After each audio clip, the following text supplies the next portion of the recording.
can you do to prevent dementia, Alzheimer's, and memory loss?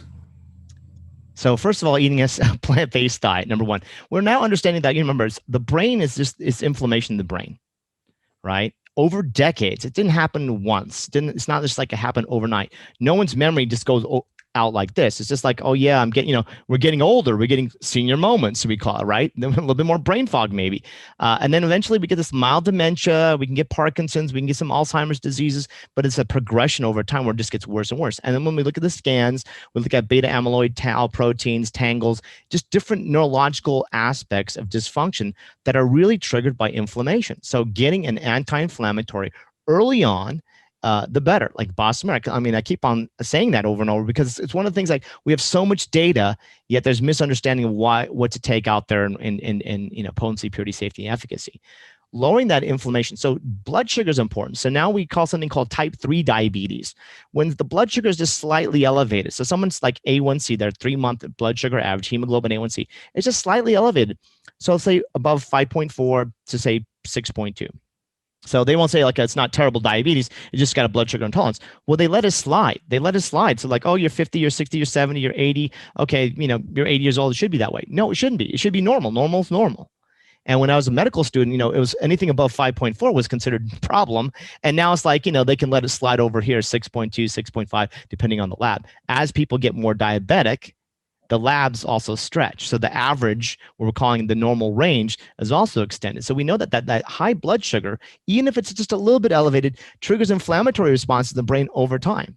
So it's not an acute insult, it's a chronic low-grade insult. So lowering the blood sugar is super important because it lowers systemic inflammation, lowers your risk of heart disease, lowers your risk of blood pressure and weight gain. So the idea of waiting till someone's a diabetic to intervene is kind of like the wrong approach. We have to look at if there's any kind of insulin resistance or dysglycemia, it needs to be addressed now. And even if they're older, the lower that we bring that down, the better they're improving their overall cognitive function. Keeping the brain active is important as well. So the biggest challenge that we see in American culture is that when people retire, we don't use our brain as much, right? So when people are working, they're busy, everybody's in their practice, or they work for a company, so they're always kind of doing something with their brain. And then when we retire, the problem is that we're not as actively engaging our neurological function. So what happens is, like, we watch more television, right? So if you go to any nursing home, what do? They pull them out, put them in front of the TV, let the TV babysit them. This is just passive information that's coming into their brain. It's not active. And when we look at all the other cultures, and we look at all the studies saying like crossword puzzles, everybody, New York subways doing Sudoku, whatever, all those things, right? There's a reason for that, because you have to actively engage to keep the neurons functioning, to keep the, it's kind of like, think of a brain as a muscle in a way. It's like, use it or lose it. Like same thing with exercise. We got to still, as we're older, we still got to take walks. We still got to do some gardening. We still got to do some yoga. We still got to keep or maintain our muscle mass. So same thing, we got to keep the brain active. And the problem here in America is it becomes a passive. It seems like once we hit an age of retirement, it's just more passive. So there's a little bit of environmental diet issues. The other thing is we have to look at is environmental toxins. And so with our patients, when we look at nutrient deficiencies and toxicities, always elevated. So meaning people have deficiencies. So B12, folate, all the B vitamins, they can have deficiencies of CoQ10 and glutathione, how their body's detoxifying. It's environmental exposures and looking at heavy metals. You don't have to live in Flint to have a problem, as I tell my patients. And we have patients all over the gamut from all over the country, because I do Zoom consultations from people all over the country, even all over the world. I had a guy just the other day in England, and his arsenic was way off the chart, like so toxic off the chart. And then, so now we have to figure out, where is an environment is he coming in with, and he's got a chronic inflammatory condition. Is it the only cause? No.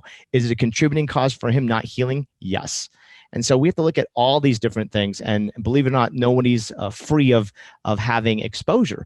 Our food, our air, our water is always now, even more and more going forward in time, is somewhat contaminated. So lowering those risks will improve your rate in lowering the rate of getting dementia or Alzheimer's disease. Should we assume that our doctors are getting the best information on healing from their medical school training, medical journals, and the scientific community?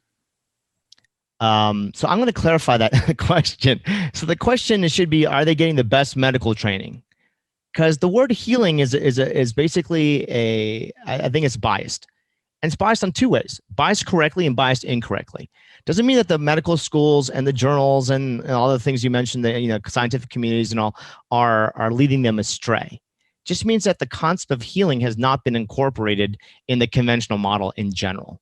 Because the conventional model, the allopathic model, was designed on, treating symptoms or removing the problem itself, right? But when you look at traditional medicine, now I'm not talking about alternative medicine, because alternative medicine is not evidence-based in my opinion, okay? When you look at traditional medicine, okay, or you look at plant-based diet, when we have data that has been published, right? Peer-reviewed and published, doesn't matter what language it is, but it's peer-reviewed and published. We can show that there's data to show that it supports. So when you look at traditional medicine like Ayurvedic medicine and Chinese medicine and, the use of certain natural therapies or just even diet alone, the data will show immense benefits. And so we have to be careful of those kind of aspects, of keeping that information correct. So healing, let me go back to healing. Healing, the word heal or the word cure is not introduced in the Western terminology. And, there's a fear of liability, I believe, and all that stuff like that. But when we look at, like, if you went to Europe, if you went to India, if you went to China, if you went to South America, whatever, the word cure is used a lot. Now, it's not there to misguide the patient or provide them false hope, but what it is there is to plant the seed of epigenetics that they do have the ability to heal. And so when someone hears the word cure on some level, now again, in America, it might be a lot of bad people just throwing the word cure around, just drink this potion, you're gonna be cured, because that's a little bit of let's put it in the context. But when a true physician is telling you that the body can heal itself, and they say, yeah, when I was in Europe, when I was in India, and I'd go see them in the hospitals, they use this word, not loosely, but directly to tell the patient that there is opportunity to overcome this. If the patient understands that and takes it true to heart, their epigenetics is also changing in that form and fashion, regardless of the therapies, whether it's a natural, whether it's conventional, it does better, right? But when we remove that word healing and cure from the body, it's just like we're managing it. So what Western medicine does really well, by the way, on probably the best level possible, is management. But at the end of the day, we don't want to be managed. I always tell my patients, like, if someone's managing your money, you're being managed, right? Like, they're taking a fee, blah, blah, blah. They don't really care. They're making money off your fund or your pension fund or whatever. But if you have control of your own money, then you're actually making more profit and you actually have more gain, right? And so the idea is same thing with your health. You should not be managing your health. You should be balancing your health. You should be rejuvenating, restoring, invigorating your health. And that's what is missing in medical school, because it's always a disease model, and it's forgetting the dis-ease of the patient. And we want to look at is, can we improve this disease before it gets to disease? And if we have disease, can we actually reverse that disease?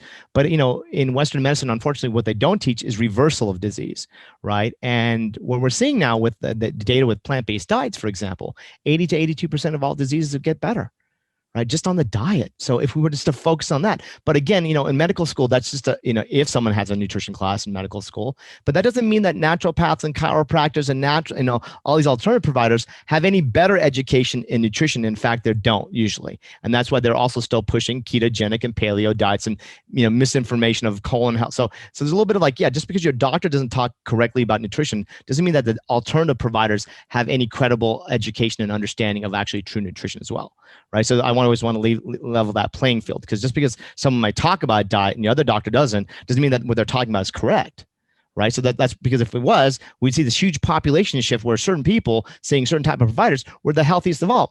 In fact, we aren't.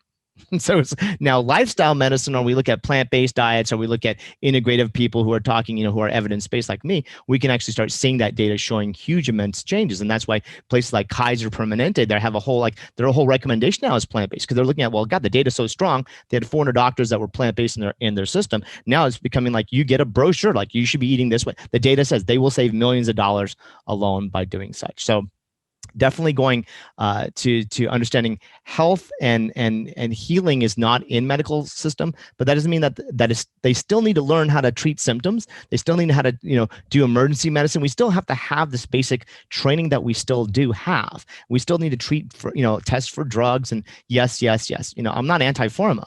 We're just pro patient, pro safety, pro data. And so if the patient, sometimes if you're burning, I'm calling the fire department. right? I'm not going to sit here and use a little spray bottle or throw some water on you. Like, no, we need to call the fire department, right? Now, once that fire is down, can we look at how to prevent that fire from reigniting? Yes. Do we have to keep calling the fire department? That's where medicine becomes like, well, we'll just keep bringing the fire department out and just put out the fire.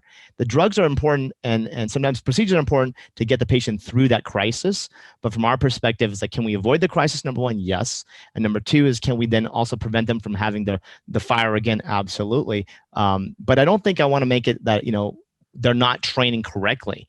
That's a misunderstanding. It's like, because, on the natural side, I'll give you an example. The natural side says everything is easy, right? Naturopaths, chiropractors, everything is easy. And then when things go wrong, go see a doctor, right? So then they're not taking the responsibility either, right? They can treat all day long, and then when the tumor doesn't go better, oh, you got to go see oncology now, or you got to go see a real doctor. Well, I thought you were a doctor because you're playing doctor, right? So there's a little bit like, not to put down people, but I want to level the playing field. When people step into this role of taking responsibility, the responsibility should be careful of what they say. Not everybody's going to respond as good as you want. Not everybody's going to be as compliant, more importantly, as you want. Life is not easy to change old habits, right? But I don't want to blame the conventional system for saying that they're not getting good training or mistrustful training. I just think that the angle that I would tell people is that you want someone who has the Western training, and then they need to do integrative training so they can understand all these other things like diet, lifestyle, natural therapies, and how to encompass. So you're actually providing the best of everything.